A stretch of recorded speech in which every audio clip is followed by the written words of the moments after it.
नमस्कार विद्यार्थी मित्रांनो, आजच्या या व्हिडिओमध्ये तुमचं स्वागत आहे. तर आज आपण भूगोल या विषयाला सुरुवात करत आहोत. सुरुवातीलाच आपण इयत्ता 6वी भूगोल पाहणार आहोत. बघा, तर पहिलाच धडा आहे पृथ्वी आणि वृत्ते. पृथ्वी आणि वृत्ते. तर एकंदरीतच सुरुवातीला आपण त्यात वृत्तजाळी नेमकी काय असते, तर या ठिकाणी समजून घेऊया. बघा, तुम्हाला या ठिकाणी दिसत आहे, की काय दिसते? तर उभ्या रेषा दिसत आहेत. त्याचबरोबर काय दिसत आहेत? आडव्या रेषा दिसत आहेत. तर आडव्या रेषा आणि उभ्या रेषा जेव्हा एकत्र येतात तेव्हा वृत्तजाळी तयार होते. आणि दुसरी गोष्ट अशी आहे, की या ज्या काही वृत्तजाळी म्हणजे या पृथ्वीवर ज्या रेषा दिसतायत, तर या सर्वच्या सर्व रेषा कशा आहेत? तर काल्पनिक आहेत. जर तुम्ही पाहायचं ठरवलं, की काय तर ही इक्वेटर लाईन 0 अंशाची म्हणजेच सगळ्यात मोठं अक्षवृत्त जर तुम्ही शोधायचं ठरवलं, तर ते तुम्हाला पृथ्वीवर कुठेही सापडणार नाही. कारण असं आहे, की ह्या आडव्या रेषा असोत किंवा उभ्या रेषा असोत, सर्वच्या सर्व रेषा ह्या काल्पनिक आहेत. तर बघा अक्षवृत्त. अक्षवृत्त जे आहे त्याच्याविषयी आपण सविस्तर माहिती घेणार आहोत आणि अक्षवृत्त आणि रेखावृत्तावर नेहमी प्रश्न विचारला जातो. बघा, अक्षवृत्त हे पृथ्वीगोलावर वर्तुळाकार आहेत. मी काय म्हणलं अक्षवृत्त हे काय आहेत तर वर्तुळाकार आहेत. मग ते कसे तर ही समजा जी आडवी लाईन आहे ती काय आहे तर अक्षवृत्त आहे आणि ही पूर्ण गोल आहे. कशी आहे? पूर्ण गोल आहे. तुम्हाला तर माहिती आहे की पृथ्वी कशी आहे? गोल आहे. ही जशी आपल्याला समोरून दिसते तशीच ती रेषा पाठीमागून सुद्धा आहे. म्हणजेच काय आहे तर अक्षवृत्त वर्तुळाकार आहेत. त्यानंतर बघा सर्व अक्षवृत्त एकमेकांना समांतर आहेत. याचा अर्थ असा होतो की या ठिकाणी हे जे अक्षवृत्त आहे त्याच्यानंतरचं जे काही दुसरं अक्षवृत्त आहे तर या दोन अक्षवृत्तामधील अंतर हे काय आहे तर समान आहे. ते जसं इथं समान आहे तसं दुसऱ्या अक्षवृत्तामधील देखील अंतर काय आहे तर समान आहे. तर विश्ववृत्त हे 0 अंशाचे अक्षवृत्त असून ते मूळ रेखावृत्त आहे. तर या ठिकाणी 0 अंशाचं जे रेखावृत्त आहे त्यालाच काय म्हणतात तर विश्ववृत्त म्हणतात आणि ते मूळ रेखावृत्त आहे. विश्ववृत्त हे सर्वात मोठे अक्षवृत्त आहे. तुम्हाला दिसत आहे, की या ठिकाणी हे जे काही विश्ववृत्त आहे, तर याच्या नंतरचं जे काही अक्षवृत्त आहे, ते याच्यापेक्षा मोठं असू शकत नाही. म्हणजे विश्ववृत्त जे की 0 अंशाचं अक्षवृत्त आहे, तेच सर्वात मोठं अक्षवृत्त आहे आणि त्यालाच काय म्हणतात, तर बृहत्वृत्त असं सुद्धा म्हणतात. त्यानंतर विश्ववृत्तापासून उत्तरेकडे तसेच दक्षिणेकडे अक्षवृत्ताचे मूल्य काय होते, तर वाढत जाते. ए म्हणजेच काय? तर याचा अर्थ असा होतो, की ही जी काही इक्वेटर लाईन आहे, ही जी काही विषुववृत्त रेषा आहे, ती 0 अंशाची आहे. त्याच्यानंतर जर आपण इथून म्हणजेच पृथ्वीच्या केंद्रबिंदूतून काय केलं, तर माप घेतलं आणि जर आपण इकडं काय केली, अशी रेषा मारली आणि हे जर इथं किती अंश आहे, तर समजा हे 10 अंश आहे. अशा पद्धतीनं इथं 1 अंश, इथं 2 अंश, इथं 3 अंश अशा पद्धतीनं आपल्याला इथं ध्रुवावर काय होणार आहे, तर 90 अंश मिळणार आहे. त्याच पद्धतीनं जर आपण दक्षिणेकडे जायचं ठरवलं, तसंच आपल्याला इकडं वाढत-वाढत जाऊन म्हणजे 1 अंश, 2 अंश असं वाढत-वाढत जाऊन इकडे दक्षिणेकडे पण आपल्याला 90 अंश मिळणार आहे. याचा अर्थ काय होतो? तर जे काही विश्ववृत्तापासून उत्तरेकडे जा किंवा दक्षिणेकडे जा, तर काय होणार आहे? अक्षवृत्ताचं मूल्य हे वाढत-वाढत जाणार आहे. पण त्यांचा आकार लहान-लहान होत जातो. तर आकार कसा लहान होत जातो? तर सगळ्यात मोठी लाईन कोणती आहे? तर ही विश्ववृत्ताची लाईन आहे. त्यानंतर लहान असताना तर ध्रुवाकडे ते कमी-कमी होत जात आहे. त्यानंतर उत्तर ध्रुव आणि दक्षिण ध्रुव ते बिंदू स्वरूप होते. काय होते? तर बिंदू स्वरूप होते. कसं काय? तर किंवा दक्षिण ध्रुवावर जाईल तर त्यावेळेस ते एक स्वरूप होणार आहे. विश्ववृत्तामुळे पृथ्वीचे उत्तर आणि दक्षिण असे 2 समान भाग होतात. तर विश्ववृत्त जे आहे म्हणजेच ही इक्वेटर लाईन जी की 0 अंशाची आहे. तर यालाच आपण सर्वात मोठं अक्षवृत्त म्हटलेलं आहे. याच्यामुळं काय झालेले आहेत पृथ्वीचे 2 समान भाग झालेले आहेत. ते कोणते भाग झालेले आहेत मग? तर बघा हे काय आहे तर इक्वेटर लाईन आहे म्हणजेच विश्ववृत्त आहे. 0 अंशाची रेषा. तर याच्यामुळं काय ही पूर्ण काय आहे तर अशी गोल आहे. त्यामुळं काय झालेलं आहे तर पृथ्वीचे समान 2 भाग झाले. ते समान 2 भाग कोणते? तर हे समोर उत्तर दिसत आहे. म्हणजे बघा या ठिकाणी हे काय आहे तर उत्तर गोलार्ध आहे. त्यानंतर तुम्ही खाली पाहिलं तर हे काय आहे दक्षिण गोलार्ध आहे. तर अशा पद्धतीनं हे विश्ववृत्त जे आहे, हे काय आहे तर विश्ववृत्त पृथ्वीचे काय करत आहे तर समान 2 भाग करत आहे. ते कोणते समान 2 भाग? तर उत्तर गोलार्ध आणि दक्षिण गोलार्ध. पृथ्वीवरील प्रत्येकी 1 अंशाच्या अंतराने एकूण 181 अक्षवृत्ते काढता येतात. तर कसे काढता येतात? मी जसं तुम्हाला मगाशी सांगितलं, की ही जी काही लाईन आहे ही काय आहे? तर 0 अंशाची आहे. त्यानंतर आपण कुठेतरी 1 अंश, कुठेतरी 2 अंश अशा पद्धतीनं काढत-काढत जाणार आहोत. जर आपण इथून मोजून हे 30 अंश काढलं इथं, त्याच पद्धतीने आपण 30 अंश काय करणार? इकडे पण घेणार आणि मग ह्या 2 रेषांना आपण जोडणार. तेव्हा ही जी लाईन आहे, तर ही काय झाली? 30 अंशाची लाईन झाली. त्याच पद्धतीनं आपण काय करणार? तर उत्तरेकडं 90 अंश. त्याच पद्धतीनं आपण दक्षिणेकडे काय करणार 90 अंश. म्हणजेच काय झालं तर 90 आणि 90 180 अंश झाले. आणि ही जी मधातली जी रेषा आहे, जरी ही 0 अंशाची असली, तरी पण ती काय आहे एक रेषा आहे. म्हणजेच बघा, ही झाली 0 अंशाची रेषा प्लस हे उत्तरेकडील 90 आणि दक्षिणेकडील 90. तर मग हे 90 आणि 90 झाले 180 आणि ही जरी 0 अंशाची रेषा असली, तरी ती एक रेषा आहे. म्हणून यांची जर आपण सर्वांची बेरीज केली, तर ती आपल्याला किती मिळेल तर 181 अंश. म्हणजे एकंदरीत आपले अक्षांश किती आहेत? तर अक्षांश आपल्याला किती मिळालेले आहेत? तर अक्षांश मिळालेले आहेत 181. बघा मी जी काही माहिती सांगत आहे ती तुम्हाला टी प्लस सी-टी-ईटीला सुद्धा काय होणार आहे? तर कामी येणार आहे. म्हणजेच या ठिकाणी आपण सारासार पूर्ण त्याच्यामध्ये जेवढा सार आहे, ते सर्वचे सर्व या ठिकाणी घेत आहोत. त्याचबरोबर असा कुठलाही विचार करू नका, की ही माहिती आपल्या कामाची नाहीये म्हणून. कारण प्रश्न कसा विचारला जाईल हे आपल्याला कोणालाही माहीत नाही आणि त्याचबरोबर वरचेवर काय होत आहे? लेव्हल हार्ड होत आहे. त्यामुळं सर्व अभ्यास करणं हे आपलं कर्तव्य आहे. तर आपल्याला या ठिकाणी अक्षवृत्त रेषा किती मिळतील बरं? तर तुम्हाला तर एक गोष्ट माहिती आहे, की अक्षवृत्त हे उत्तरेकडे म्हणजे उत्तर ध्रुवावर आणि दक्षिण ध्रुवावर बिंदुरूप होतात. हे आपण मागे एक स्टेटमेंट पाहिलेलं आहे. आणि हे जे काही स्टेटमेंट किंवा जे काही वाक्य लिहिलेले आहेत, हे पूर्णच्या पूर्ण वाक्य त्या ठिकाणी तुम्हाला क्वेशन पेपरवर दिसणार आहेत. कारण की पूर्णच्या पूर्व पुस्तकातील पूर्णच्या पूर्ण वाक्य घेऊन त्या ठिकाणी प्रश्न बनवले जात आहेत. बघा, मग या ठिकाणी तुम्हाला जर विचारलं, की रेषा किती आहेत अक्षवृत्त रेषा? तर अक्षवृत्त रेषा त्या ठिकाणी 2 कमी होतील. 2 का कमी होतील? कारण की उत्तर ध्रुव आणि दक्षिण ध्रुवावर त्या काही रेषा आहेत का? रेषा कधी होतात? जर समजा 2 बिंदू जर जोडले, तर त्या रेषा होतात. परंतु या ठिकाणी हे काय आहे? तर दक्षिण ध्रुव आहे. त्याचबरोबर हे काय आहे? उत्तर ध्रुव आहे. तर उत्तर ध्रुवावर आणि दक्षिण ध्रुवावर रेषा नाहीये. ते आहेत बिंदू स्वरूप. तर आपल्याला रेषा जर किती असतील विचारलं, तर 181 मधून आपण 2 वजा करूया आणि 179 रेषा आहेत असं सांगूया.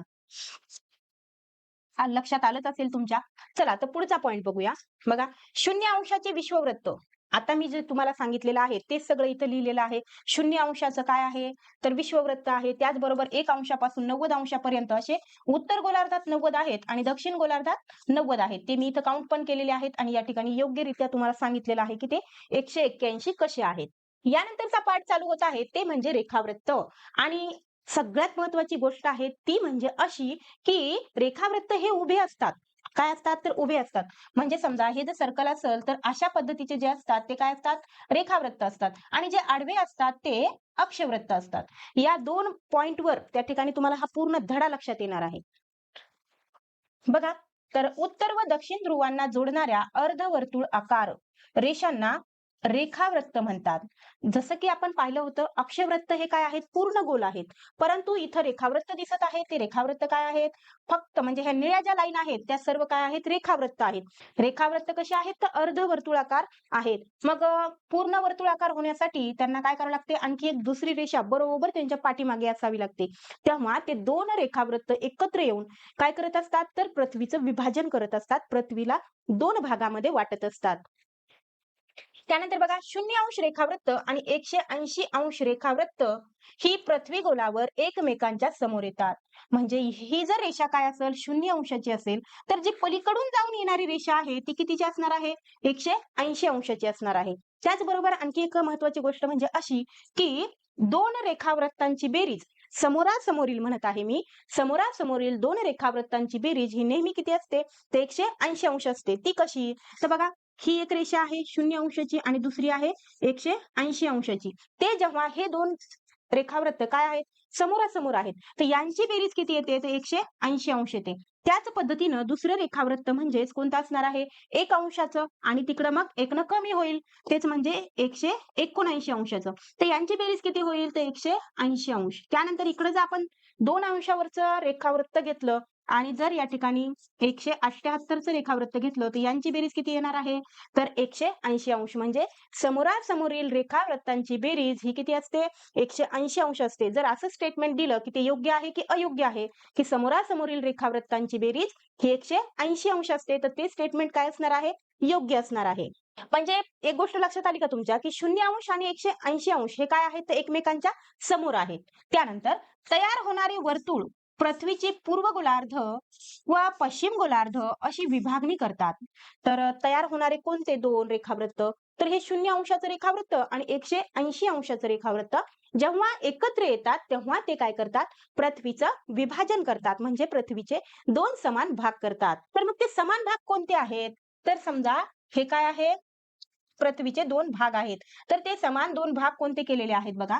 तर हे आहे पूर्व गोलार्ध आणि हे काय आहे? तर पश्चिम गोलार्ध. अशा पद्धतीनं 0° रेखावृत्त आणि 180° रेखावृत्त पृथ्वीचे समान 2 भाग करतात. अक्षवृत्ते जशी ध्रुवाकडे लहान-लहान होत जातात, तशी रेखावृत्त होत नाहीत.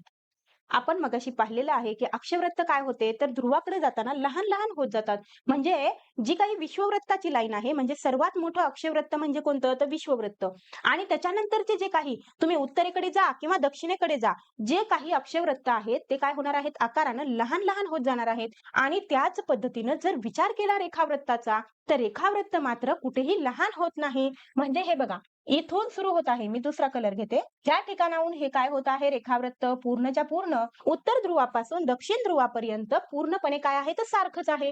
त्याच्यानंतर तुम्ही इकडूनही मारून पहा. कुठेही जरी समजा आपण काय केलं रेखावृत्त काढलं तर त्याच्यामध्ये कुठेही काय होत नाहीये तर कमी जास्त होत नाही. सर्व ठिकाणी त्याचा आकार काय आहे? रेखावृत्ताचा आकार सारखा आहे. प्रत्येकी 1 अंशाच्या अंतराने एकूण 360 रेखावृत्त काढता येतात. तर प्रत्येक 1 अंशाला 1 अशा पद्धतीनं 360 रेखावृत्त काढता येतात.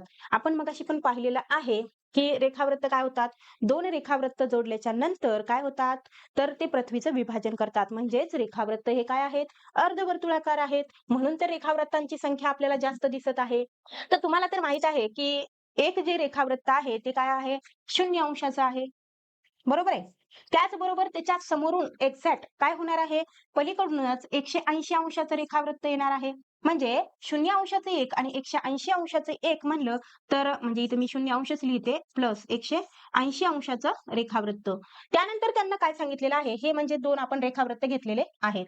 त्यानंतर काय सांगितलंय, की 1 अंश ते 179 पूर्व रेखावृत्त म्हणजेच पूर्व गोलार्धात एकूण किती आहेत पूर्व गोलार्धात? तर ही आहे पूर्व गोलार्ध. पूर्व गोलार्धामध्ये 179 आहेत. त्याचबरोबर इथं तुम्हाला सांगितलं आहे, की पश्चिम गोलार्धामध्ये किती आहेत पश्चिम गोलार्धमध्ये?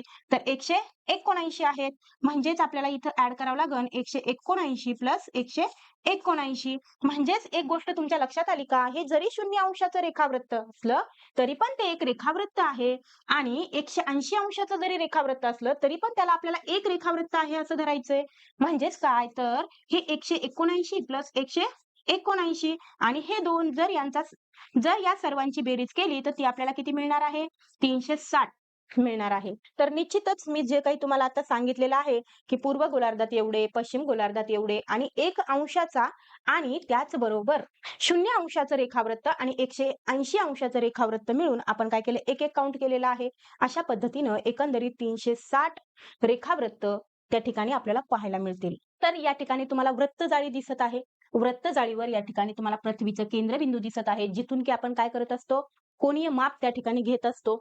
तर या ठिकाणी दिसत आहे, की तुम्हाला ही जी रेषा आहे, ती काय आहे? अक्षवृत्ताची आहे. त्याचबरोबर ही जी रेषा आहे, ती कशाची आहे? रेखावृत्ताची आहे. आणि रेखावृत्त आणि अक्षवृत्त दोन्हीही 30° वर एक काय देता इथं तुम्हाला एक डॉट दिसत आहे आणि ते एक ठिकाण आहे, ते म्हणजे कुठलं? तर कैरो हे ठिकाण आहे आफ्रिकेतील.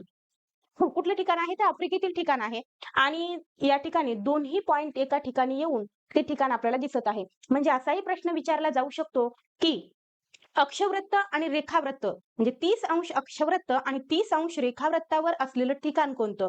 तर ते आहे कैरो. ते कुठलं आहे? तर आफ्रिकेतील आहे. आणि आपण जर रेखावृत्ताचा विचार केला तर हे बघा पूर्ण रेखावृत्ताचा जर विचार केला तर रेखावृत्तावर आफ्रिकेतील 3 ठिकाणं दिसतायत. एक म्हणजे हे कैरो, त्यानंतर बघा हरारे आणि तिसरं आहे ते म्हणजे दर्बन. अशा पद्धतीनं आफ्रिकेतील 3 ठिकाणं हे 30° पूर्व रेखावृत्तावर आहेत. मी रेखावृत्त म्हणत आहे.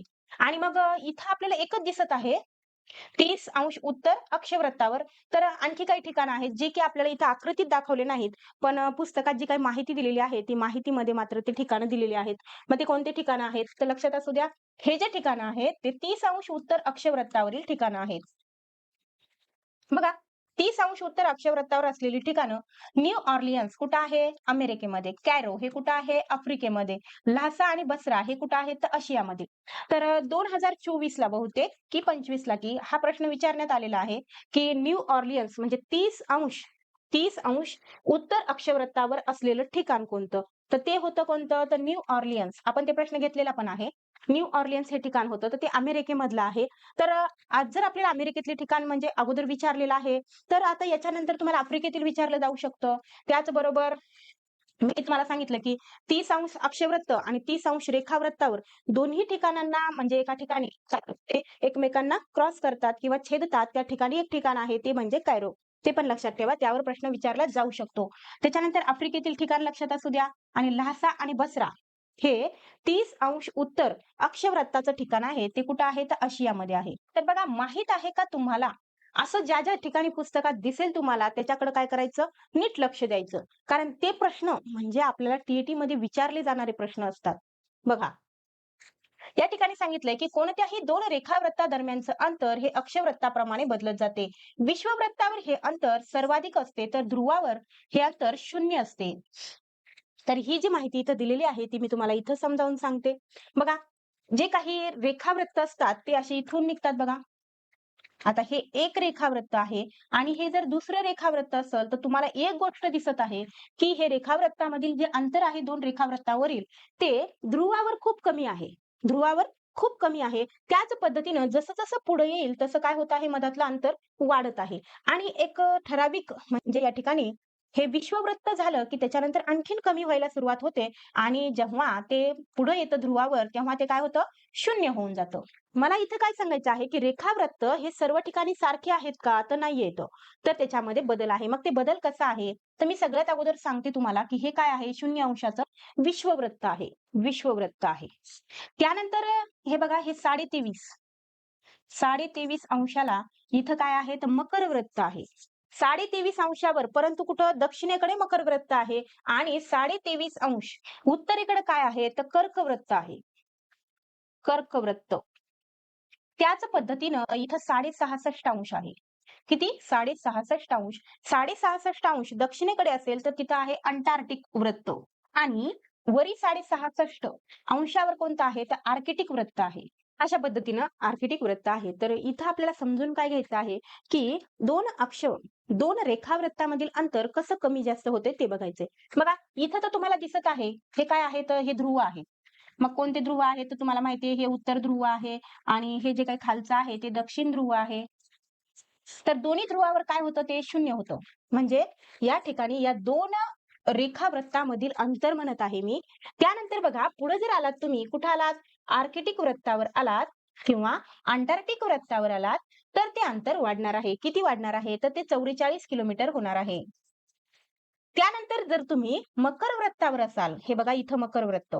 त्याचबरोबर कर्कवृत्त या 2 ठिकाणी ते अंतर कसं होणार आहे? तर 102 किलोमीटर होणार आहे.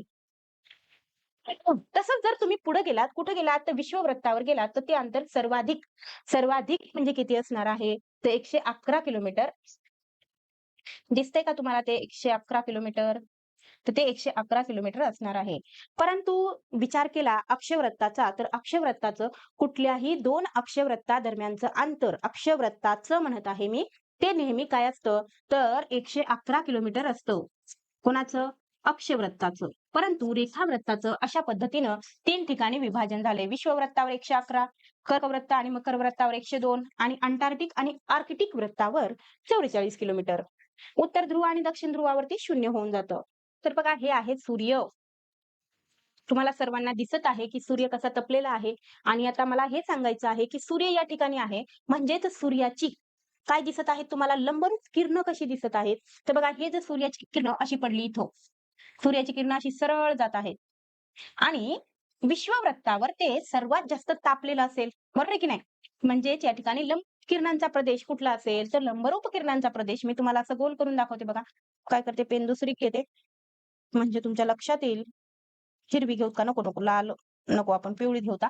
बघा, तर या ठिकाणाहून म्हणजे 23.5° मकर वृत्त, त्याचबरोबर विश्ववृत्त आणि 23.5° कर्क वृत्त या दरम्यान तुम्हाला काय दिसेल? तर सूर्य खूप तापलेला दिसेल. म्हणजेच वातावरण कसलं असणार आहे तिथं? अतिशय उष्ण असं वातावरण त्या ठिकाणी तुम्हाला पाहायला मिळेल. म्हणजेच हा जो काही प्रदेश आहे बघा, इथून असा इथपर्यंतचा जो काही प्रदेश आहे, या प्रदेशाला काय म्हणता येईल? तर लंबरूप किरणांचा प्रदेश असं म्हणता येईल. इथं लिहून पण दिलंय बघा. लंबरूप किरणांचा प्रदेश कोणता आहे? तर हा इतका जो आहे तो लंबरूप किरणांचा प्रदेश आहे. तर त्याचबरोबर दुसरी गोष्ट म्हणजे अशी, की इथं काय असणार आहे? तर 12 तासांची रात्र आणि 12 तासांचा दिवस. म्हणजे एक प्रकारे डिव्हिजन म्हणजे थोडं-थोडं इकडे-इकडे असेल, परंतु 12-12 तासामध्ये असं सांगितलेलं आहे. त्यानंतर बघा, जर या ठिकाणाहून विचार केला, तर सूर्याची किरणं 23.5° ते 6.5° हे काय आहे? 6.66° एरिया आहे. इथून इतका. आपण पेन दुसरा घेऊता. नाही, अगोदर काय करूता? हे दाखवता. बघा किरणं कशी पडतील इथून. बघा आता इथून हे काय होत आहे? तिरपे किरणं दिसतायत की नाही तुम्हाला? दिसत असतीलच. बघा, असेच किरणं इकडं पण जाणार आहेत. म्हणजे तिरपे किरणं दिसत आहेत. म्हणजेच इकडं काय तर ऊन कमी असणार आहे.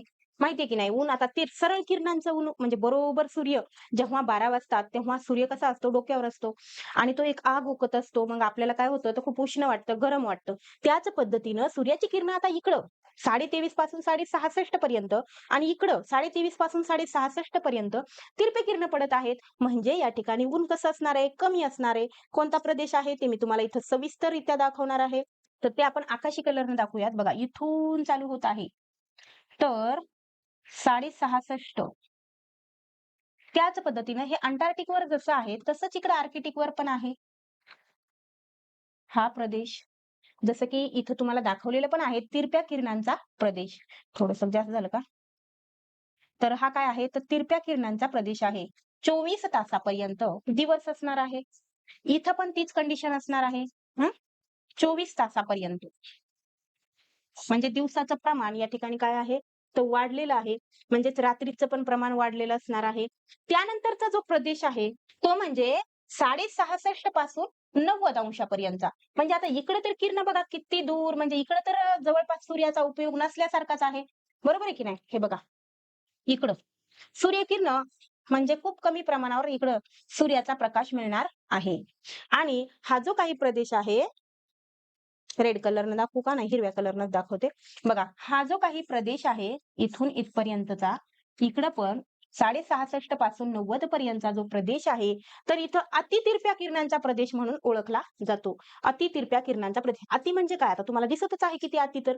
आणि हा तिरप्या म्हणजे अतितिरप्या किरणांचा प्रदेश असून, इथं दिवस 24 तासांपेक्षा जास्त असतो. इथं 24 तासांपर्यंत असतो आणि इथं मात्र 24 तासांपेक्षा जास्त. पेन दुसरी घेते.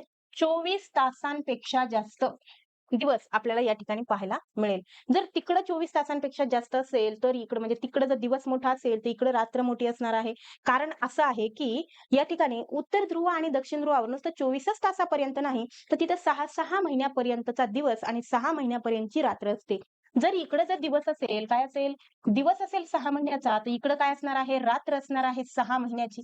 ते पण पुस्तकात तुम्हाला सविस्तर पाहायला, वाचायला मिळालेलंच असेल. तुम्ही आतापर्यंत वाचलंच असेल. तर अशा पद्धतीनं एकंदरीत आपण हे विभाजन जे आहे ते सविस्तररित्या समजून घेतलेलं आहे. तर उष्ण प्रदेश म्हटलं, की लगेच लक्षात आलं पाहिजे ही इक्वेटर लाईन. ही इक्वेटर लाईन लक्षात आली पाहिजे. उष्ण प्रदेश. म्हणजे 12 तासाचा दिवस आणि 12 तासाची रात्र. त्याच्यानंतर 24 तासापर्यंतचा दिवस, 24 तासापर्यंतचा. त्याच्यानंतर 24 तासांपेक्षा जास्त आणि ते 6 महिन्यापर्यंतचा सुद्धा असू शकतो. आता ही जी काही गोष्ट आहे ती आठवणीत ठेवण्यासारखी आहे. म्हणजे हे सर्व झालेलंच आहे. परत एकदा उजळणी म्हणून पहा. अक्षवृत्त व रेखावृत्तामुळे पृथ्वीवरील ठिकाणाचे स्थान अचूकपणे सांगता येते. तर जी काही अक्षवृत्त आणि रेखावृत्त मिळून एक काय झाली आहे वृत्त जाळी तयार झाली आहे. त्यामुळे काय होतं तर पृथ्वीवरील अमुक एखादं ठिकाण तमुक एखाद्या ठिकाणापासून किती दूर आहे ते आपल्याला सांगता येतं. त्यानंतर बघा अक्षवृत्तामधील अंतर सर्व ठिकाणी सारखेच असते. हे तर काय तुम्हाला माहितीच आहे, की सर्व अक्षवृत्त हे काय आहेत समान समान अंतराने आहेत. त्यानंतर रेखावृत्तामधील अंतर मात्र सर्व ठिकाणी सारखे नसते. हेही माहिती आहे आपल्याला, की ध्रुवावर 0 होतं आणि सर्वात जास्त कुठं असतं तर विषुववृत्तावर 111 किलोमीटर असतं. त्यानंतर पृथ्वीच्या गोल आकारामुळे विषुववृत्तापासून उत्तर व दक्षिण गोलार्धात या वृत्तामधील अंतर कमी कमी होत जाते. तर दोन्ही ध्रुवावर ते 0 होते. हे आपण आत्ताच पाहिलेलं आहे. त्यानंतर बघा अक्षवृत्तामधील पृथ्वीवरील अंतर 111 किलोमीटर असतं. हे पण मी तुम्हाला सांगितलेलं आहे. जसं रेखावृत्तामध्ये कमी जास्त होतं, तसं अक्षवृत्तामध्ये मात्र नसतं. तर प्रत्येक 2 अक्षवृत्तामधील अंतर हे 111 किलोमीटरच असतं. बघा विश्ववृत्तावर लगतच्या कोणत्याही 2 रेखावृत्तामधील अंतर हे 111 किलोमीटर. आत्ताच आपण पाहिलं की विश्ववृत्तावरचा जर विचार केला, तर रेखावृत्तावरील अंतर सुद्धा 111 किलोमीटर असतं. त्यानंतर अक्षवृत्त व रेखावृत्त यांची मूल्य अंश, मिनिट आणि सेकंद या एककामध्ये सांगण्याची पद्धत आहे. मग अंश असं लिहितात बघा, मिनिट अशा पद्धतीनं आणि सेकंद. जसं की आपण म्हणलं की 23 अंश, 30 मिनिट आणि 10 सेकंद, तर ते अशा पद्धतीने लिहितात. त्यानंतर हा आहे जगाचा नकाशा. तर जगाच्या नकाशावर आपण पुढं-पुढं तर माहिती घेणारच आहोत. परंतु या ठिकाणी आपण सुरुवातीला म्हणजे थोडक्यात जर सांगायचं झालं, तर असा प्रश्न विचारला जाऊ शकतो, की स्थलमंडल कोणत्या दिशेला जास्त आहे? तर तुम्हाला माहिती आहे, वरी उत्तर आहे, खाली दक्षिण आहे. त्याचबरोबर ही काय आहे, तर इक्वेटर लाईन आहे आणि या इक्वेटर लाईनमुळं काय झालेलं आहे, तर पृथ्वीचं विभाजन झालेलं आहे 2 भागामध्ये. एक म्हणजे उत्तर गोलार्ध आणि दुसरं म्हणजे दक्षिण गोलार्ध. तर या ठिकाणी प्रश्न विचारला जाऊ शकतो असा, की स्थलमंडल म्हणजे जमीन कोणत्या भागामध्ये जास्त आहे? तर कोणत्या भागात जास्त दिसते तुम्हाला जमीन? तर निश्चितच तुम्हाला उत्तर गोलार्धामध्ये जमीन ही काय दिसत आहे? तर जास्त दिसत आहे आणि खालच्या बाजूला पाणी तुम्हाला जास्त दिसत आहे. त्याचबरोबर सर्व बाजूनं पाण्यानं वेढलेला जर काही प्रदेश विचारला किंवा खंड विचारला, तर तो कोणता आहे? तर ऑस्ट्रेलिया खंड आहे बघा. तर नकाशा दाखवण्यामागचं हेच एक काय आहे तुम्हाला हेतू आहे, की तुम्ही या नकाशाचा अभ्यास करावा. नकाशावर पण वारंवार प्रश्न विचारले जात आहेत. त्याचबरोबर बघा हे काय आहे? तर आफ्रिका खंड आहे आणि हे काय आहे? तर आशिया खंड आहे. तर आशिया खंड आणि आफ्रिका खंडाला या ठिकाणी काय आहे? तर हा लाल सागर कोणता? लाल सागर दोघांना काय करत आहे? तर बाजूला करत आहे किंवा विभाजन करत आहे. त्यानंतर दुसरी गोष्ट महत्वाची अशी, की तुम्हाला हे बघा ही लाईन दिसायली का? ही लाईन जी आहे ती कर्कवृत्त आहे. 23.5 चं. बरोबर आहे. त्याच्यानंतर हे बघा ही लाईन जी दिसायली की नाही, ही लाईन आलेली इथून, ही 23.5 अंशाचं मकर वृत्त आहे. काय आहे? मकर वृत्त आहे. तर जर तुम्हाला असा प्रश्न विचारला, की कर्कवृत्त, विश्ववृत्त आणि मकर वृत्त या तीनही वृत्त म्हणजे तीनही वृत्त कोणत्या खंडावरून गेलेले आहेत, असा प्रश्न विचारला, तर तुम्हाला त्या ठिकाणी उत्तर सांगायचं आहे आफ्रिका खंड. दिसतंय ना तुम्हाला, की आफ्रिका खंडावरून ही काय कर्कवृत्ताची लाईन गेली, त्याच्यानंतर ही विश्ववृत्ताची आणि ही मकर वृत्ताची लाईन गेलेली आहे. तर या तीनही लाईन जर कोणत्या खंडातून जात असतील, तर ते खंड आहे आफ्रिका खंड. त्यानंतर तुम्हाला जर विचारलं, की मनुष्यव्रत म्हणजे मनुष्य वस्ती नसलेला खंड कोणता आहे? तर तो आहे अंटार्क्टिका खंड. कोणता आहे? अंटार्क्टिका. अशा पद्धतीनं बरीचशी माहिती तुम्हाला नकाशाचा अभ्यास करून मिळणार आहे. त्याच्यानंतर सगळ्यात मोठा महासागर जर कोणता आहे, तर तो आहे पॅसिफिक महासागर किंवा प्रशांत महासागर असं सुद्धा म्हणता येईल. आता वृत्तजाळीचं महत्त्व काय आहे? पृथ्वी गोलावर अक्षवृत्त व रेखावृत्त यांच्यामुळे काय झाली तर वृत्तजाळी तयार झाली. हे तर आपण सुरुवातीलाच पाहिलं, की आडव्या रेषा आणि उभ्या रेषा मिळून काय झाली वृत्तजाळी तयार झाली. पृथ्वीवरील स्थान निश्चितीसाठी या वृत्तजाळीचा उपयोग होतो. कशासाठी? तर स्थान निश्चित करण्यासाठी या वृत्तजाळीचा उपयोग होतो. बघा, भौगोलिक माहिती प्रणाली म्हणजे GIS आणि जागतिक स्थान निश्चिती प्रणाली म्हणजे GPS यासाठी वृत्तजाळीचा आधार घेतला जातो. त्यानंतर इंटरनेटवर इंटरनेटवरील Google मॅप, विकिमॅपिया, इस्रोच्या भुवन या संगणक नकाशा प्रणालीमध्येही अक्षवृत्त व रेखावृत्त यांचा वापर होतो. त्यानंतर आणखीन एक महत्वाची गोष्ट अशी, की वृत्तजाळीमुळं आपल्याला काय-काय माहीत होतं आणि काय-काय सांगता येतं. तर बघा, वेळ, दिनांक, स्थान, अंतर, दाब, तापमान इत्यादी अचूक माहिती आपल्याला मिळते. कशामुळं? तर वृत्तजाळीमुळं. म्हणून तर आज आपण या ठिकाणी बसून दुसऱ्या देशामध्ये, दुसऱ्या खंडामध्ये तापमान कसं आहे, त्याचबरोबर दुसऱ्या खंडाचं आणि आपल्या खंडामधील अंतर किती आहे, ही सर्व माहिती आपण इथं बसून या वृत्तजाळीच्या साहाय्यानं किंवा मदतीनं आपण घेऊ शकतो. त्यानंतर हल्लीच यावर प्रश्न आलेला आहे. काय प्रश्न आलेला होता ते आपण नंतर पाहणारच आहोत बघा. आफ्रिका खंडातील नाईल नदी व्हिक्टोरिया सरोवरात उगम पावते आणि उत्तरेकडे वाहत जाऊन अलेक्झांड्रिया शहराजवळ भूमध्य समुद्रात मिळते. तर या ठिकाणी तुम्हाला दिसत आहे का? हे बघा इथं काय आहे? व्हिक्टोरिया सरोवर आहे. पेन चेंज करू का? बघा हे काय आहे तर व्हिक्टोरिया सरोवर आहे. इथं लिहितेच मी. आणि या व्हिक्टोरिया सरोवरामधून नाईल नदीचा उगम होतो. नाईल नदी कशी दाखवू? नाईल नदी मी या कशी कलरनं दाखवते. ही बघा. ही नाईल नदी अशा पद्धतीनं या ठिकाणाहून वाहत जाऊन ती कुठं मिळते? तर भूमध्य समुद्रास मिळते. कोणत्या समुद्रास मिळते? तर भूमध्य समुद्रास मिळते. इथं लिहिते मी.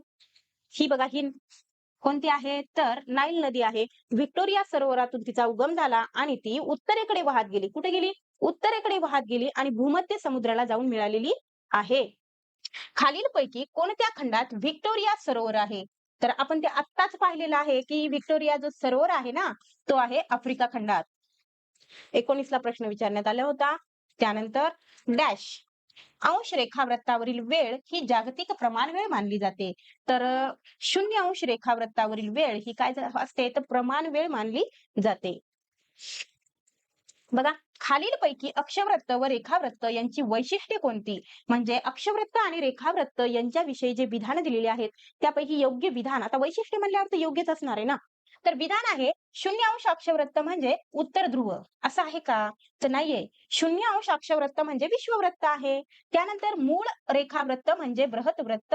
तर मूळ रेखावृत्त नाही तर मूळ अक्षवृत्त म्हणजे काय आहे? तर बृहतवृत्त आहे. हे पण चुकीचं. अक्षवृत्तांची लांबी असमान व रेखावृत्तांची लांबी समान असते. तर हे विधान कसं आहे? बरोबर आहे. आणि याचंच थोडंसं काय केलेलं आहे? म्हणजे बदलून दिलेलं आहे, की अक्षवृत्ताची लांबी समान आणि रेखावृत्ताची लांबी असमान. हे विधान काय आहे? चुकीचं आहे. म्हणजे या ठिकाणी आपल्याला वैशिष्ट्य कोणतं आहे विचारलंय? तर नंबर 3 हे आपलं योग्य उत्तर आहे. प्रश्न आहे विश्ववृत्तापासून 30 अंश कोनीय अक्षवृत्त अंतरावर उत्तर अमेरिका खंडातील डॅश हे स्थान येतं. तर उत्तर अमेरिका. तर ते आपण पाहिलेलं आहे न्यू ऑर्लियन्स. त्यानंतर खालील विधानांचा विचार करून अयोग्य विधान ओळखा. अयोग्य म्हणजे चुकीचं विधान निवडायचं आहे. सर्व अक्षवृत्ते एकमेकांना समांतर असतात. हे विधान बरोबर आहे. सर्व रेखावृत्तामधील अंतर सर्व ठिकाणी सारखे असते. असते का सर्व ठिकाणी सारखं रेखावृत्ताचं? तर नसते. ते उत्तर आणि दक्षिण ध्रुवावर 0 अंश होते. नंतर आर्किटिक आणि अंटार्क्टिक वृत्तावर ते 44 किलोमीटर. त्याच्यानंतर मकर आणि कर्क वृत्तावर ते 102 किलोमीटर आणि विश्ववृत्तावर ते 111 किलोमीटर. तर नसते ना सारखं. इथं लिहिले असते. बघा 0 अंश विश्ववृत्त हे मूळ अक्षवृत्त असते. तर हो हे विधान बरोबर आहे. सर्व रेखावृत्त आकाराने सारखीच असतात. असतात तर हे पण विधान बरोबर आहे. आपल्याला अयोग्य विधान निवडायचंय आणि ते आहे दुसरं. त्यानंतर रेखावृत्ताच्या डॅश पूर्वेकडे आफ्रिकेतील कैरो, हरारे आणि दर्बन ही ठिकाणे आहेत. तर ती कुठं आहेत? तर 30 अंशावर आहेत. 30 अंश पूर्व आणि रेखावृत्ताचा आहे बरं हा प्रश्न. खालील विधानासाठी योग्य पर्याय निवडा. आता आपल्याला योग्य निवडायचं आहे. बघा, ए विधान आहे, की त्याला गोल नको करायला. ए काय म्हणते, एवढ्या मोठ्या आकाराच्या पृथ्वीवरील ठिकाणाचे स्थान अक्षांश व रेखांशामुळे अचूकपणे सांगता येते. तर हो बाबा, बरोबर आहे हे विधान. त्याचबरोबर कोणत्याही 2 अक्षवृत्तामधील अंतर सर्व ठिकाणी सारखे नसते. हे पण विधान बरोबर आहे. तर आपल्याला योग्य विधान निवडायचे आहे. तर ए आणि बी दोन्ही योग्य आहेत. पर्याय क्रमांक 4. त्यानंतर बघा, योग्य पर्याय निवडा. तर रेखावृत्त अर्धवर्तुळाकार असतात, बरोबर आहे. अक्षवृत्त पूर्णवर्तुळाकार असतात, बरोबर आहे. पूर्व गोलार्ध व पश्चिम गोलार्ध हे 0 अंश रेखावृत्त व 180 अंश रेखावृत्तामुळे तयार झाले. तर हे पण विधान बरोबर आहे. चौथं विधान आहे पृथ्वीवरील अक्षवृत्त व पृथ्वीचा आस मिळून वृत्तजाळी तयार झाली. आता इतका आपण चॅप्टर बघितला की वृत्तजाळी कशी तयार झाली, अक्षवृत्त आणि रेखावृत्त मिळून वृत्तजाळी तयार झाली. इथं म्हटलंय की अक्षवृत्त आणि पृथ्वीचा आस मिळून वृत्तजाळी तयार झाली. तर हे विधान काय आहे? चुकीचं आहे. आपल्याला विधान निवडायचं होतं योग्य. तर योग्य कोणतं आहे? ए, बी आणि सी. बघा फक्त ए, बी, सी म्हणजेच पर्याय क्रमांक 2.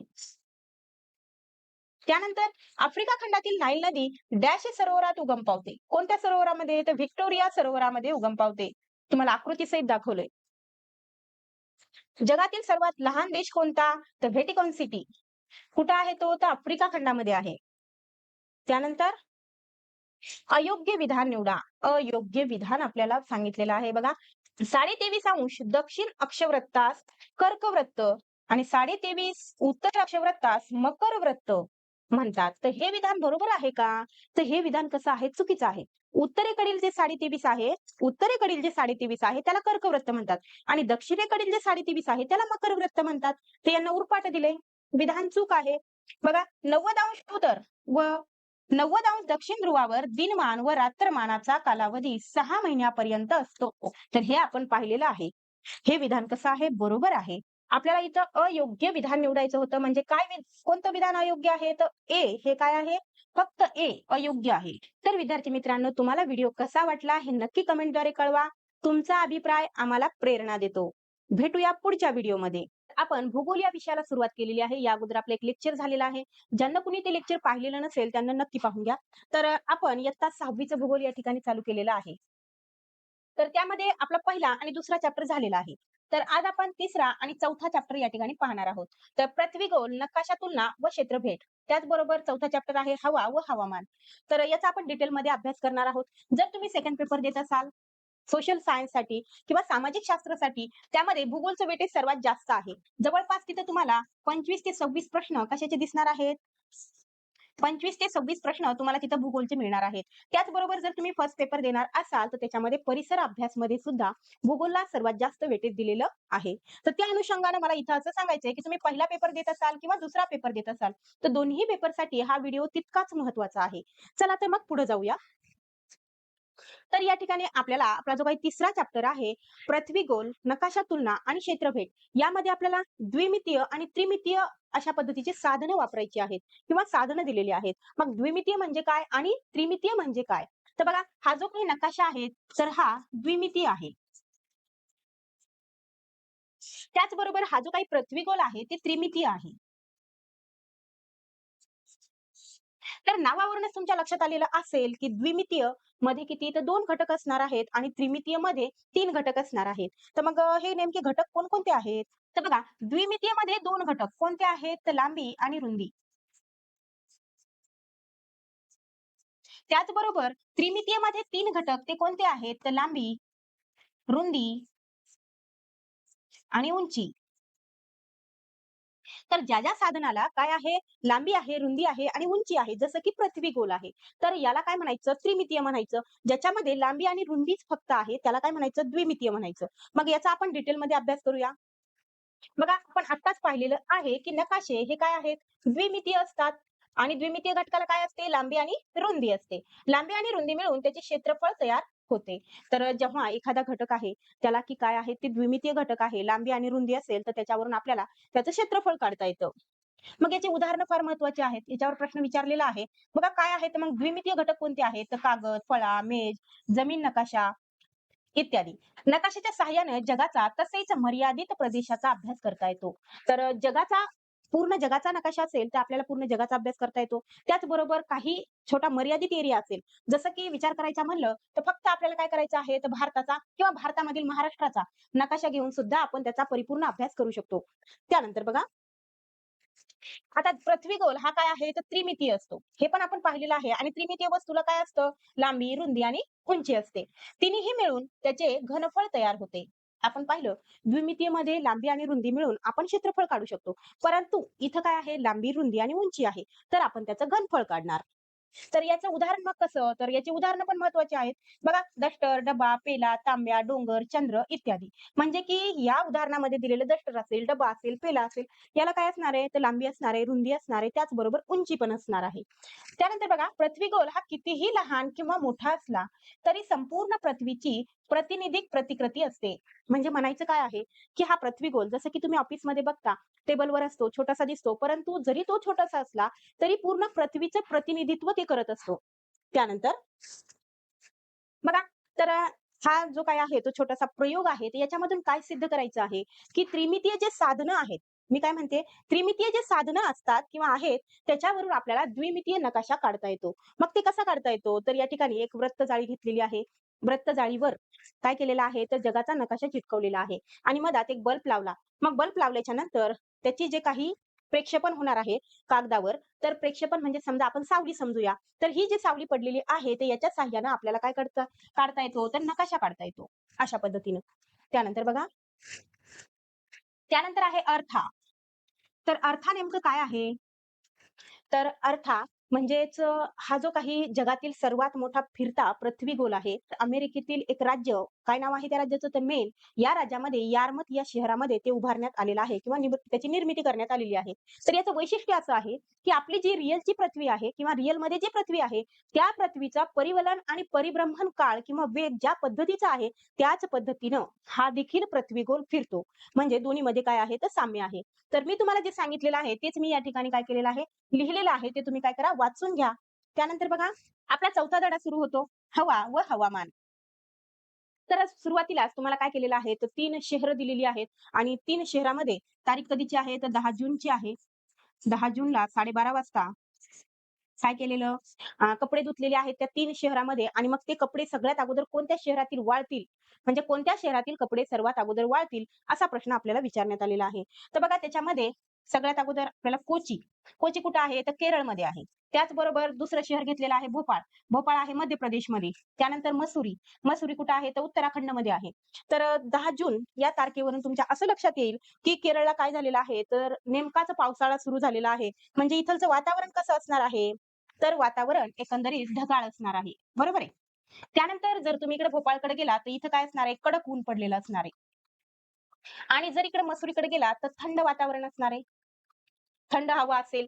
मग सगळ्यात अगोदर कपडे कुठले वाळतील? तर निश्चितच भोपाळचे वाळतील. बरोबर आहे. त्यानंतर जरी ढगाळ वातावरण असलं, तरी थंड वातावरणापेक्षा आपल्याला केरळचे कपडे नंबर 2 ला वाळलेले दिसतील. त्याचबरोबर नंबर 3 ला मसुरीचे वाळतील.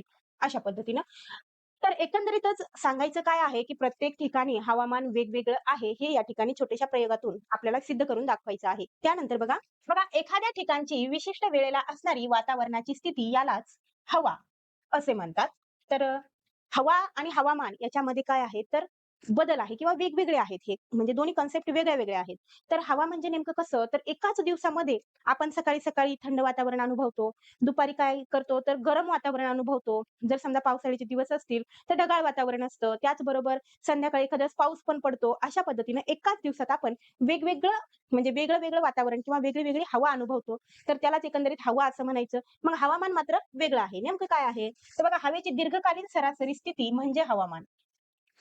म्हणजेच काय सांगायचंय, की हवा ही काय असते, तर तात्कालिक म्हणजे काही वेळेपुरती असते. तर हवामान हे दीर्घकालीन असतं. त्यानंतर बघा हवा ही आजची स्थिती आहे. हवा ही काय आहे? तर आजची स्थिती आहे. तर हवामान हे त्या ठिकाणचे कायमस्वरूपी स्वरूप असते. जसं की एखाद्या ठिकाणी नेहमीच काय असतं हवामान सारखं असतं. जसं की तुम्ही जा मग कुठं राजस्थानला. तिथं वातावरण कसं असणार आहे किंवा हवामान कसं असणार आहे? तर उष्ण आणि कोरडं वातावरण असणार आहे. हवेमध्ये तापमान, वारे, आर्द्रता इत्यादीमुळे वारंवार बदल घडताना आढळतात. ही सर्व हवेची मुख्य अंगे आहेत. तर हवेची मुख्य अंगे कोणती आहेत? तर तापमान, वारे आणि आर्द्रता याचा आपण सविस्तर अभ्यास करणारच आहोत. त्यांचा आपल्या दैनंदिन व्यवहारावर व जीवनशैलीवर परिणाम होत असतो. हवेच्या या अंगाचा विचार हवामान सांगण्यासाठी केला जातो. त्यानंतर एखाद्या ठिकाणच्या हवेत सतत बदल होत असतो. जसं की मी मगाशीच तुम्हाला सांगितलं, की सकाळी काय असतं, तर ऊन असतं, दुपारी ढगाळ वातावरण आणि संध्याकाळी पाऊस. अशा पद्धतीने एकाच दिवसात आपण 1, 2, 3 प्रकारचं वातावरण किंवा हवा अनुभवत असतो. त्यानंतर पण त्या ठिकाणच्या हवामानात सहसा फरक पडत नाही. कारण हवेची स्थिती तात्कालिक असते, तर हवामान हे कसं असतं दीर्घकालीन असतं. हवामान सर्व ठिकाणी सारखे नसते. जर आपण पूर्ण भारताचा जरी विचार केला, जसं की मगाशी म्हणजे आपण मगाशी केरळ, मध्य प्रदेश आणि उत्तराखंड या 3 राज्यामध्ये हवामान पाहिलेलं आहे. तर कसं होतं ते वेगवेगळं होतं. त्याच पद्धतीनं हवामान सर्व ठिकाणी सारखे नसते. जर तुम्हाला चुकीचं विधान ओळखा मध्ये जर लिहिलं, की हवामान सर्व ठिकाणी सारखे असते, तर ते विधान काय असणार आहे? चुकीचं असणार आहे. म्हणजेच हवामान सर्व ठिकाणी सारखं नसतं. उदाहरण घ्यायचं झालं, तर राजस्थानमध्ये हवामान कोरडे आणि उष्ण. तर कोकणचं हवामान कसं आहे? तर उष्ण आणि दमट आहे. त्यानंतर बघा हवामानावर परिणाम करणारे कोणकोणते घटक आहेत? तर हवामानावर परिणाम करणारे घटक आहेत अक्षवृत्तीय स्थान, समुद्र सपाटीपासूनची उंची, समुद्र सानिध्य, सागरी प्रवाह हे घटक हवामानावर परिणाम करतात. तर हवामानावर परिणाम करणारे घटक म्हणलं की आपल्या लक्षात आलं पाहिजे की हे घटक हवामानावर काय करतात? परिणाम करतात. याशिवाय आणखीन कोणते आहेत? तर पर्वतरांगा, जमिनीचा प्रकार, स्थानिक वारे. तर हे स्थानिक वारे वगैरे आपण पुढच्या म्हणजे येईल त्या चॅप्टरमध्ये आहेत नंतर आपण ते डिटेलमध्ये घेऊया. तर स्थानिक वारे इत्यादी घटकांचा देखील त्या-त्या प्रदेशातील हवामानावर परिणाम होत असतो. तर लक्षात ठेवायचं की अक्षवृत्तीय स्थान, समुद्र सपाटीपासूनची उंची, त्याचबरोबर समुद्र सानिध्य, सागरी प्रवाह, पर्वतरांगा, जमिनीचा प्रकार, स्थानिक वारे इत्यादी घटक हवामानावर काय करत असतात? तर परिणाम करत असतात. त्यानंतर बहुतांश सजीव सृष्टी पोषक हवामान असलेल्या प्रदेशात दिसून येते. म्हणजेच काय, तर आपण पाहतो की काही ठिकाणी मनुष्य वस्ती ही काय असते, तर दाट असते, तर काही ठिकाणी विरळ असते. म्हणजे जिथं सगळ्या सुविधा मुबलक प्रमाणामध्ये उपलब्ध आहेत, त्या ठिकाणी माणूस राहायला म्हणजे प्राधान्य देतो किंवा राहायला आवडतं माणसाला. मग त्याच पद्धतीनं सजीव सृष्टी पण आहे. जिथं पोषक वातावरण असेल, जिथं पोषक हवामान असेल, त्या ठिकाणी जास्त प्रमाणात राहते. त्यानंतर सजीवांचा आहार, निवारा या बाबीवरही हवामानाचा परिणाम होत असतो. जसं की विविध राज्यामध्ये वेगळा-वेगळा आहार घेतला जातो. तर ते का घेतला जातो? तर कारण तिथलचं हवामान आहे. आपण ऋतूनुसार काय करत असतो? तर आपल्या आहारामध्ये बदल करत असतो. थंड पदार्थ आपण उन्हाळ्यामध्ये खातो, तर थंडीमध्ये आपण गरम पदार्थ खात असतो. त्याच पद्धतीनं निवारा. मग ज्या ठिकाणी काय होतं, की सारखा बर्फ पडतो, त्या ठिकाणची जी घरं असतात, ते काय असतात असे उतरत्या छपराची असतात. त्याचबरोबर तुम्ही जर राजस्थानमध्ये गेलात, तर राजस्थानमध्ये मातीची घरं, त्याचबरोबर भिंती कशा असतात, मोठ्या-मोठ्या असतात. म्हणजे जे काही सूर्याची किरणं आहेत किंवा जे काही ऊन आहे, ते मधात येऊ नये याच्यासाठी त्या ठिकाणची काय केली जाते, घराची ठेवण त्याच पद्धतीनं असते. म्हणजेच निवारा काय असतो, वेगवेगळा असतो. त्यानंतर पृथ्वीवरील पाण्याचे वितरण देखील हवामान नियंत्रित करते. त्यानंतर त्यानंतर आपण हवेची अंगे पाहणार आहोत. त्यामध्ये सर्वात अगोदर आपण तापमान पाहूया. तर तापमान नेमकं काय आहे, ते मी अगोदर तुम्हाला समजावून सांगते, मग आपण हे पाहूया. बघा, जर समजा इथं काय आहे, तर सूर्य आहे. बरोबर आहे. मग सूर्याची किरणं ही काय पडणार आहेत, तर पृथ्वीवर पडणार आहेत. पृथ्वी जरा खाली घेऊत आपण. पृथ्वी काय करूया आपण इथे घेऊया. तर बघा मग काय केलेलं आहे आपण या ठिकाणी, ही काय आहे तर आपली पृथ्वी आहे. पृथ्वीवर काय होत आहे तर सूर्यकिरणं पडत आहेत आणि सूर्यकिरणं पडल्यामुळं पृथ्वीचा पृष्ठभाग सगळ्यात अगोदर तापतो. त्याच्यानंतर मग या पृष्ठभागाच्या सानिध्यामुळे या ठिकाणी ही जी काही हवेची दुसरी लेयर आहे, ती काय झाली तर या पृष्ठभागामुळे तापली किंवा सोबत आल्यामुळं ती तापली किंवा जवळ आल्यामुळे तापली. मग त्याच्यानंतरची लेयर तापली, त्याच्यानंतरची लेयर तापली. अशा क्रमाक्रमानं काय केल्या तर एक-एक लेयर तापत गेल्या. मग जर विचार केला तर सगळ्यात जास्त गरम कोणती लेयर आहे, तर ही खालची लेयर. बरोबर आहे की नाही? मग त्याच्यानंतर जर वरच्या लेयरचा जर विचार केला, तर ही या खालच्या लेयरच्या तुलनेमध्ये काय असणार आहे, तर कमी गरम असणार आहे, कमी उष्ण असणार आहे. अशा पद्धतीनं जसं-जसं आपण वर जाऊ, तसं काय होणार आहे, तर लेयरचं जे तापमान आहे, ते कमी झालेलं आपल्याला दिसेल. तर अशाच पद्धतीने आपल्याला इकडे माहिती दिलेली आहे, ती आपण काय करूया, वाचून घेऊया. बघा, पृथ्वीच्या पृष्ठभागास सूर्यापासून उष्णता मिळते. या उष्णतेमुळे पृथ्वीचा पृष्ठभाग तापतो. या उष्णतेमुळे पृथ्वीचा पृष्ठभाग तापतो. तर आपण इथं पाहिलेलं आहे, की सूर्याची उष्णता पृथ्वीवर पडलेली आहे. मग पृथ्वीचा पृष्ठभाग तापतो. त्यानंतर तापलेल्या पृष्ठभागाच्या सानिध्यामुळे जवळची हवा तापते. त्यानंतर हवेचे वरचे थर क्रमाक्रमाने तापतात. जसं की मी तुम्हाला सांगितलेलं आहे, की सगळ्यात अगोदर हा थर तापणार, त्याच्यानंतर दुसरा, असं क्रमाक्रमाने ते थर काय होणार, तर तापत जाणार.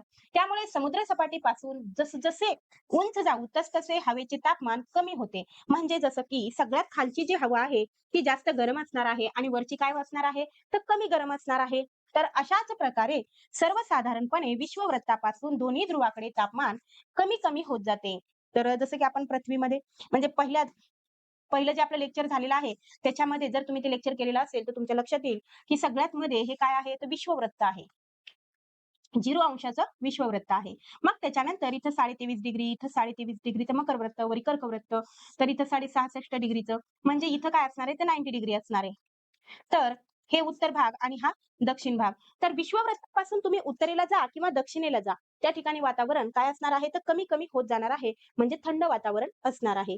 त्यानंतर बघा, तर या ठिकाणी आपल्याला हवेचा दाब अभ्यासायचा आहे. तर बघा हे जे काही सूर्याची किरणं आहेत, तर ही सूर्याची किरणं पृथ्वीवर पडतात. मग पृथ्वीचा पृष्ठभाग काय होतो, तर तापतो आणि मग त्याच्यानंतरची लेयर काय होते, हळू गरम होत जाते. हे आपण अगोदरच पाहिलेलं आहे.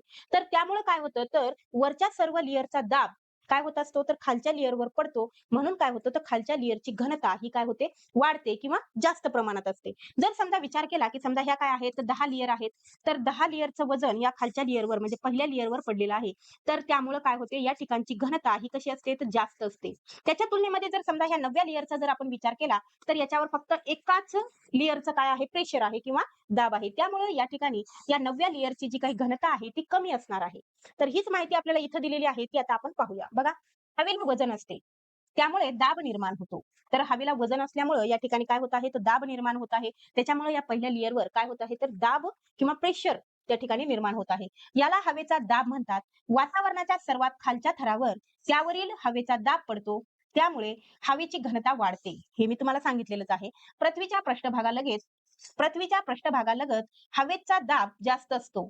उंचीनुसार तो कमी कमी होत जातो. हा झाला हवेचा ऊर्ध्व दाब. म्हणजे या ठिकाणी काय आहे तर जास्त दाब आहे आणि या ठिकाणाहून हवेचा दाब वरी काय होत आहे तर कमी कमी होत जात आहे. तर या कमी होण्याच्या क्रियेलाच काय म्हणतात तर ऊर्ध्व दाब असं म्हणतात. हे बघा, ऊर्ध्व दाब. तर उंचीनुसार तो कमी होतो आणि कमी होण्याच्या क्रियेलाच काय म्हणतात तर ऊर्ध्व दाब असं म्हणतात. तापमानातील फरकामुळे देखील हवेच्या दाबात बदल होतो. तर तापमानातील फरकामुळे सुद्धा या हवेमध्ये जो काही दाब आहे, प्रेशर आहे ते कमी जास्त होतं. हे क्षितिज हे बदल क्षितिज समांतर दिशेनं घडतात. त्यामुळे हवेचे वाऱ्यात रूपांतर होते. तर क्षितिज समांतर म्हणजे बघा कसं की आपण एखादा समुद्र पाहायला जातो, तेव्हा असं एक ठिकाण असतं की जिथं काय वाटतं की आपल्याला आभाळ हे काय झालेलं आहे म्हणजे समुद्र आभाळाला टेकलेला आहे असं आपल्याला दिसतं. तर यालाच काय म्हणायचं म्हणजे जी काही ती सरळ रेषा असते त्यालाच म्हणायचं क्षितिज समांतर किंवा सरळ रेषा. तर हे बदल क्षितिज समांतर दिशेनं घडत असतात.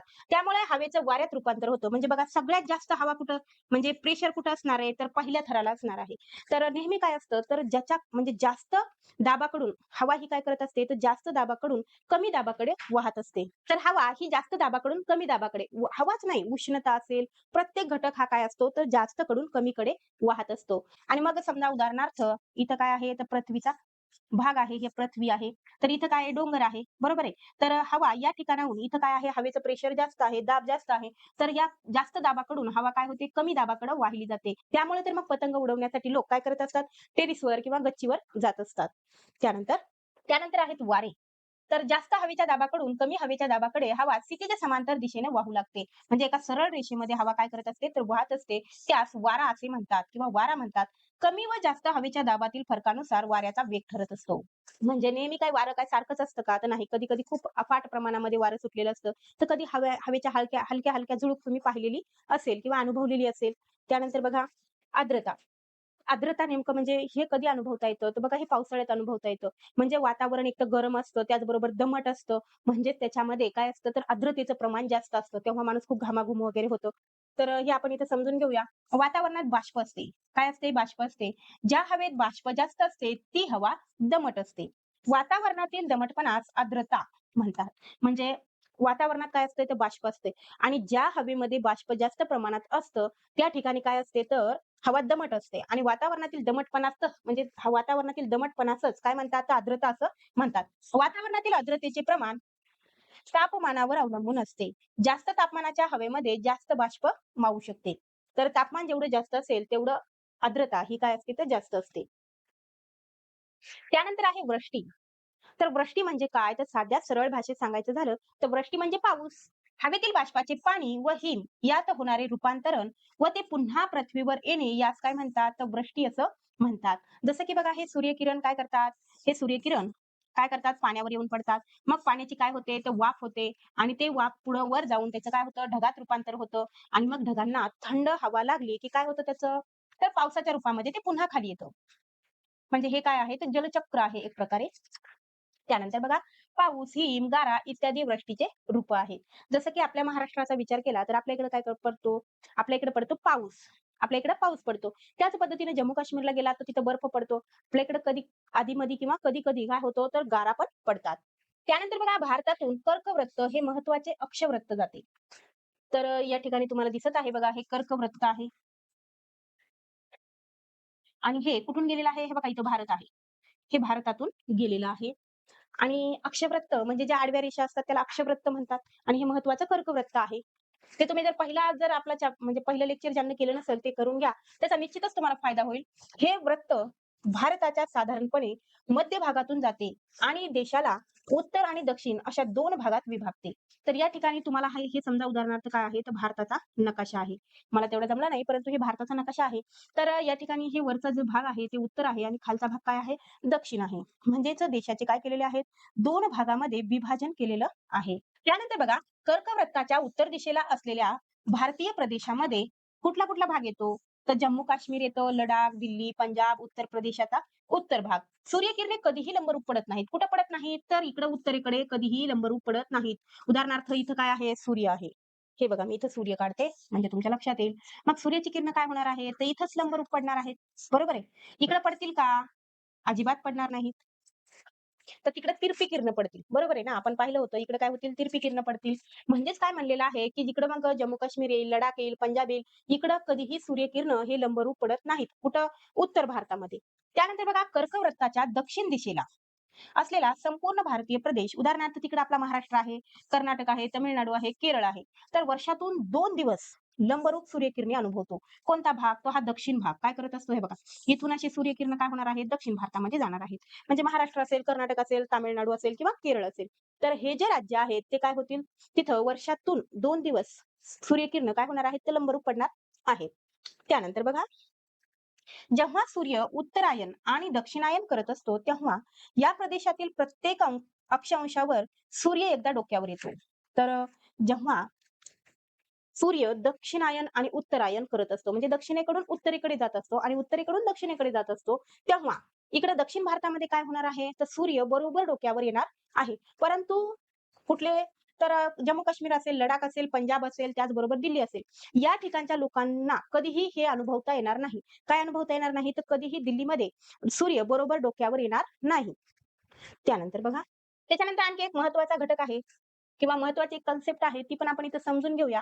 बघा, कोलकाता ते शिकागो हा प्रवास जवळच्या मार्गाने करण्यासाठी विमानाला कोणत्या दिशेने जावे लागेल?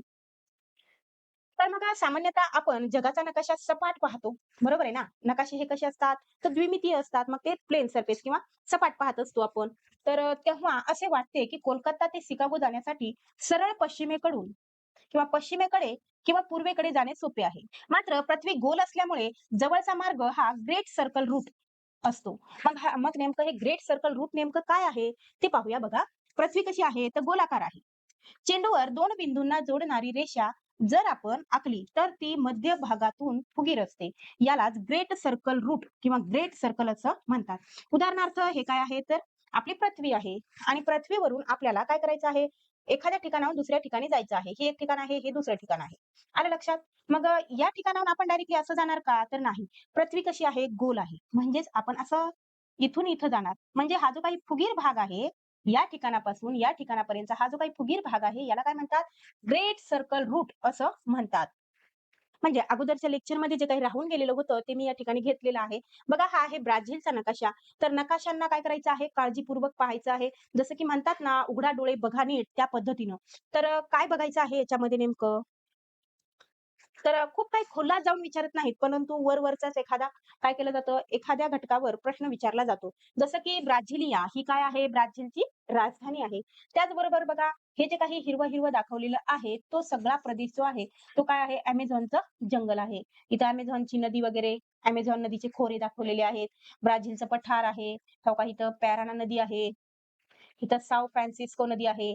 त्याचबरोबर जर विचार केला, तर हे काय आहे? आग्नेय आहे.